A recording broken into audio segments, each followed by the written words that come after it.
السلام علیکم۔ ویڈیو سے سٹارٹ سے پہلے ایک ریکویسٹ ہے کہ آپ کائنڈلی ویڈیو کو لائک اور کمنٹ ضرور کر دیا کریں تاکہ مزید لوگوں تک یہ ویڈیو پہنچے، اور درود شریف ایک مرتبہ درود شریف ضرور پڑھ لیجیے۔ جزاک اللہ خیر۔ نکاح ایک عہد ہے، ایک پیمان ہے جو زندگی گزارنے کا زوجین کے درمیان ہوتا ہے، اور اس نکاح میں مہر مقرر کیا جائے، اور وہ مہر مرد کی حیثیت کے مطابق ہو۔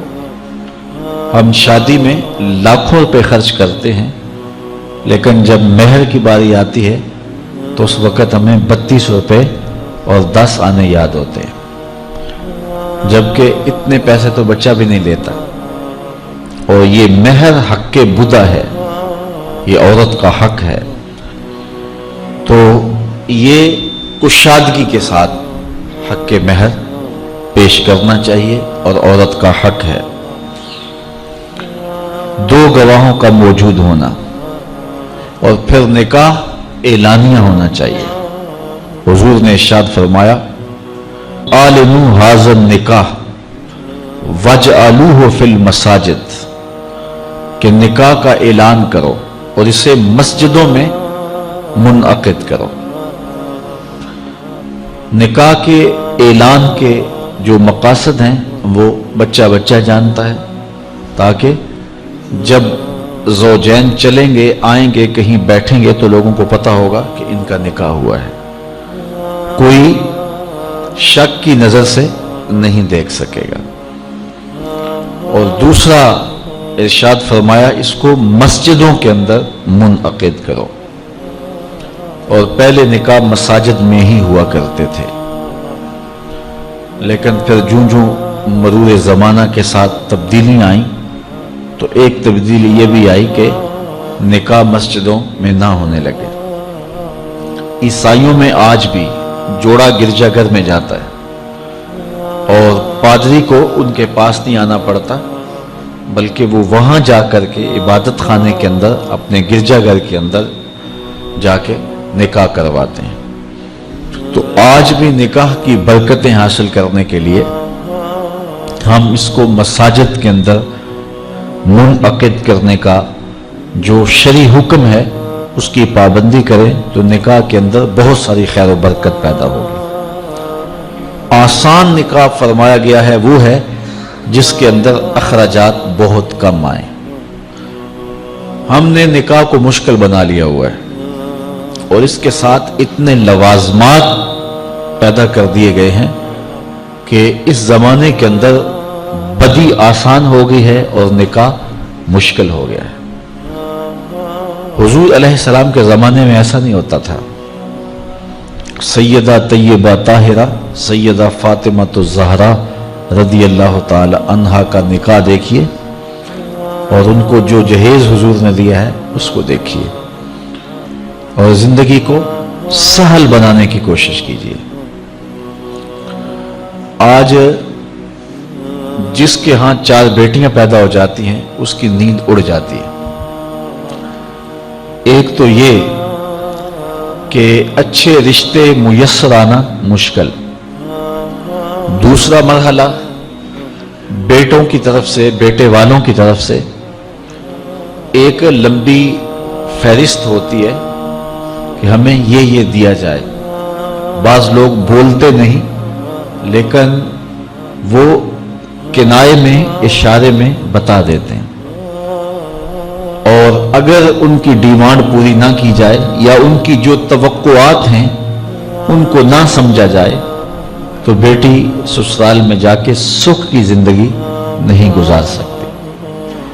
اور معاشرے کا کتنا کمینہ شخص ہے وہ جو کسی کی بیٹی کو اس لیے تنگ کرتا ہے کہ وہ جہیز نہیں لے کے آئی، یا وہ اس کی خواہش کے مطابق، اس کی توقع کے مطابق جہیز نہیں لائی۔ شریعت اسلامیہ نے تو نکاح کو آسان قرار دیا، اور یہ جو ہم اتنی لمبی چوڑی باراتیں لے کر کے چلے جاتے ہیں بیٹی والوں کے گھر میں، تو اسلام میں تو اس کا ایسا کوئی تصور نہیں ہے۔ 500-600 लोग बेटी वालों के यहाँ चले जाते हैं और जिस तरह किसी महाज पे जा रहे हैं। निकाह फिल मसाजिद का रवाज अगर डाला जाए तो हमारी जिंदगियां सौखी हो जाती। ये जो मुरव्वज सिलसिला है, इससे गरीब लोग तो परेशान हैं ही, अमीर लोग भी सुख में नहीं हैं। आज 1-1 करोड़ रुपया शादी पे खर्च आ रहा है और जिसकी 4 बेटियां हैं वो सारी जिंदगी इसी काम में ही लगा रहता है। और गरीबों की जिंदगी तो अजीरन है। गरीब की बेटियां सुगड़ हैं, समझदार हैं, संजीदा व मतीन हैं, पढ़ी लिखी हैं, खूबसूरत हैं, लेकिन उनके रिश्ते कबूल इसलिए नहीं किए जा रहे कि उनके पास देने के लिए कुछ नहीं है। और अब एक सिलसिला चला जहेज फंड का और इज्तिमाई शादियों का, तो शायद किसी के लिए इसमें तस्कीन हो, लेकिन मैं तो एक मर्तबा ऐसी तकरीब में गया हूं तो दुखी होकर आया हूं। हर शख्स का अपना मिजाज होता है, मुख्तलिफ तंजीमात, मुख्तलिफ लोग गरीब बच्चियों की इज्तिमाई शादियां कर रहे हैं। तो मैं एक तकरीब में मुझे खींच के कुछ लोग ले गए। मैंने कहा मुझे तजुर्बा तो नहीं है, लेकिन मुझे लगता है कि मेरे लिए तकलीफ का सामान होगा, और दोस्त जिस मकसद के लिए मुझे लेके जा रहे हैं तो उनका मकसद भी पूरा नहीं होगा। ऐसा ही हुआ। एक हॉल में 15 से 20 बच्चियां थीं और दूसरी जानब 15 से 20 बच्चे थे, और उनके मेहमान, उनका हुजूम था, और स्टेज के ऊपर जो कुर्सियां लगी थी उन पर मुखय्यर हजरात बैठे हुए थे जिन्होंने सरमाया लगाया और जहेज फंड दिए, और तंजीम के लोग आके अपनी कारकर्दगी बयान कर रहे थे। तो आखिर में उन्होंने मुझे कहा कि हम आपसे कुछ सुनना चाहते हैं। तो मैंने बैठे बैठे कहा कि मैं दुआ कर देता हूं, लेकिन उनका असरार बढ़ा। तो मैंने माइक पे आके कहा कि इंसान की जिंदगी में 3 मौके होते हैं जिस दिन वो मेहमान खुसूसी होता है और सब लोगों की नजर उसी के चेहरे पे होती है। एक जब वो पैदा होता है तो काला कलोटा भी हो तो सारी बस्ती उसका मुंह देखने आती है और उसे बहनें चांद कह के पुकारती हैं, चाहे उसका रंग गहरा स्याह क्यों ना हो। दूसरा मौका इंसान पर उस वक्त आता है जब वो दूल्हा बनता है, तो सारे लोग उसी को देखते हैं और वो निगाहों का मरकज होता है और चीफ गेस्ट वही होता है। और तीसरा वक्त उसके ऊपर तब आता है जब वो चिट्टा लट्ठे का लिबास पहनता है, तो सारा शहर उसका मुंह देखने आता है। तो मैंने कहा इन गरीब लोगों से आज तुमने ये हक भी छीन लिया। आज मुखय्यर हजरात को ऊपर बिठाया और इनको नीचे बिठाया हुआ है, इसलिए कि ये गरीब हैं, और किसी के चेहरे के ऊपर मैंने कहा खुशी के आसार नहीं नजर आ रहे, उदासियां हैं, और इतने लोगों को इनकी गुर्बत का गवाह बना रहे हो। एकदम सुकूत तारी हो गया हाल पर, चूंकि मुझसे वो कुछ ऐसी बातें सुनना चाह रहे थे जिससे उनको दाद मिलती।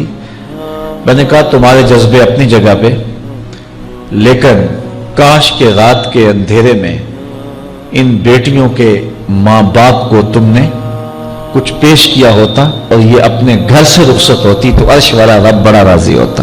लेकिन बुरा करे नमाइश का कि हमने उन बेटियों का तमाशा लगा दिया।